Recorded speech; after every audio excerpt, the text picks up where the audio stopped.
That wind was. What are you talking about? Brutal. You guys, it was a fantastic day out there. I don't know what you guys are complaining about. I mean, it was beautiful.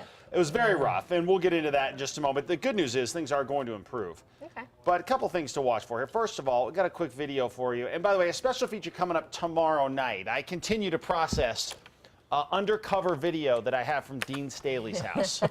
Yes. It's a good one. It's a good one. You're not going to want to miss this. Yeah, I've shared it with Jess. Dean doesn't know a lot about it. Let's just say it's a gotcha video. It's a gotcha video, Jess. You're going to sweat me for a full day now? Yeah. You're going to sweat me over this until this? Yeah. Okay. Just going to kind of roast you. Good to know. Yeah. Good to know. That's good. You're fine. It'll be good. But in the meantime, let's start with this. This is a bear. This is someone's backyard. Now, for those of you who are familiar with bears, got them all over the northern mountains, east mountains. If you have a bird feeder in your backyard, that's basically a magnet for a bear. And in fact, that's the case here because I skipped right over it and got off to a slow start. But I'll just go back and fire it up again. That's the great part about bringing the show to a screeching halt and then starting it again. Here we go. Okay, so the bear is slowly moving in. There we go. Okay, so he sees, look, I'm good to go. I'm going to go ahead and get into this bird feeder and chow down and get this thing done. So he gets up on his hind legs, all set to go, and then, yeah, Sparky comes out along with his buddy and says, let's do this. Oh, whoa. Look at the dogs. You're like, no, we're not backing off. Let's get this done. I got to say, my dog has treated a few bears in his day. Yeah. Bears hate dogs. It's remarkable, isn't it? You would think they would fear nothing. Yeah, you'd think they'd be like, no. let's do this. But they fear the dog. No, they're like, listen, I'm out. Because the last thing I need is like 6 of your coyote friends popping out of the woods, and then it's on.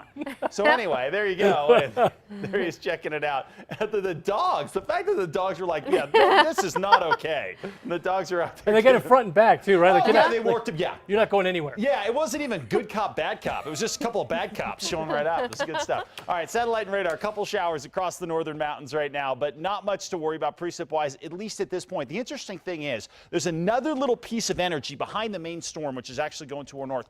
That's going to come in for tomorrow. So we're not totally done yet for the chance of showers, but it's cool out there right now. 59 degrees. Cold front has come through. West-northwest winds 14. Skies have cleared nicely, and you can see northwestern portion of the state into the metro. Temperatures are down nicely. Now out across the east, it's still fairly mild out there. Wind gusts are coming down as well. 26 miles an hour continuing. In Roswell, we're seeing some winds. And as you get out into areas like Tucumcari, we're still at 40 miles an hour there. So here's the core of the main storm. That's going to the north. But again, diving down the backside here, we'll see another little piece of energy slide in toward the northern portion of the state for tomorrow. That'll give us a shot at showers. And in fact, you can see that reflected in some precip jumping into the map here tomorrow afternoon across the north. Is it a big deal? No, but scattered showers will be a possibility. The good news is winds won't be as bad tomorrow. They'll be gusty across the east, but not as bad.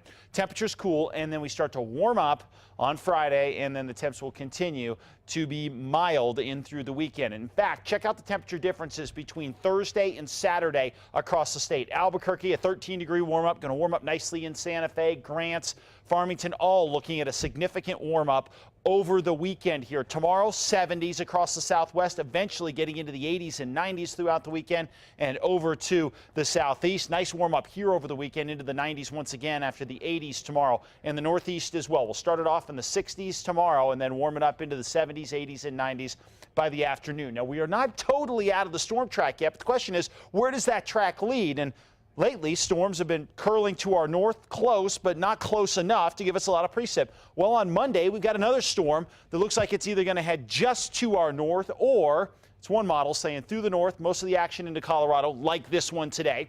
Another model says, wait a minute, this one's coming a little farther to the south, so it's got a little better chance to bring more precip. We'll see if that ends up happening, but at this point, boy, everything has really been heading to the north and not helping us out a whole lot. We'll keep you posted on that as we get closer, but until we get there, pretty nice weekend ahead. Still that chance, though, at a quick shower tomorrow across southern Colorado and northwestern portions of New Mexico, as well with that little next piece of energy trailing the main storm that is passing to the north as we speak. 71, Silver City, 76 in TRC, partly cloudy. Meanwhile, over to the southeast, temperatures here, 70s and 80s for the most part. Wind gusts to 35, so it's not like the winds are going to be gone. And in fact, in the northeast, spot storm possible and wind gusts again up to 40 miles an hour tomorrow afternoon. So It will be windy. Northern Mountains, some scattered storms out there as well. West winds gusting as high as 40 out into the East Mountains, blowing dust, another concern here. But again, a quick shower or two not out of the question. And here in the metro, it's not that we couldn't see a quick shower. I just don't think it's going to amount to much. With highs in the high 60s, your extended forecast, we're all the way to 76 on Friday. 81 on Saturday looks pretty good. And right now, we're not at least calling for any precip in the near term. At KRQE, Mark, if you want to talk more on Twitter. Okay.